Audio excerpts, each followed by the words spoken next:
নাজমুল, ওর নাম হলো নাজমুল। ওখানে দুপুরবেলা বলছিল যে আগুন লাগাই দিবে, ঠিক আছে। তো এই সবসময় এরকম আরো 3-4 বার বলে, ঠিক আছে। 3-4 বার বলছে এরকম, লাগাইতে পারে নাই। আজকেও সাকসেস হয়ে গেছে। নাজমুল ভাই এখানে থাকে, এলাকার ছোট ভাই, আপনি শহরে ফেলেছে ভাই। ফায়ার সার্ভিসে গাড়ি আসছে, প্রথম 2টা গাড়ি আসছে, আগুন পানি মারতে পারে না, আগুন মারতে পারে, পানি মারতে পারে না, গেল। এই পাশে বলছি ভাই এখান থেকে আগুন বেড়ে যাচ্ছে, এখান থেকে আগুনটা আপনার পানি মারেন। ওনারা গাড়ি ভর্তি পানি, অথচ পানি ওনারা মারে না, ওনারা তারা তামাশা দেখছে। আমি বলে গেলাম ফায়ার সার্ভিসে বড় গাফিল হইতেছে ভাই। দেখেন ভাই, ফায়ার সার্ভিস আগুন লাগার 5-7 মিনিট পরে গাড়ি চলে আসছে।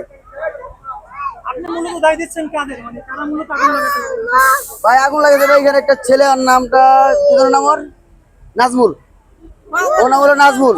ওখানে দুপুরবেলা বলছিল যে আগুন লাগাই দিবে, ঠিক আছে। তো এই সবসময় এরকম আরো 3-4 বার বলে, ঠিক আছে। 3-4 বার বলছে এরকম, লাগাইতে পারে নাই। তো আজকেও সাকসেস হয়ে গেছে। নাজমুল ভাই এখানে থাকে, এলাকার ছোট ভাই এখানে থাকে। তো এখানে ওরা ধরে ওরা মারা হয়েছিল, এখানে মারা হয়েছিল, পুলিশ ওরা ধরে নিয়ে থানায় নিয়ে গেছে। ভাই এটা বলতে পারলাম না শিওর ভাই।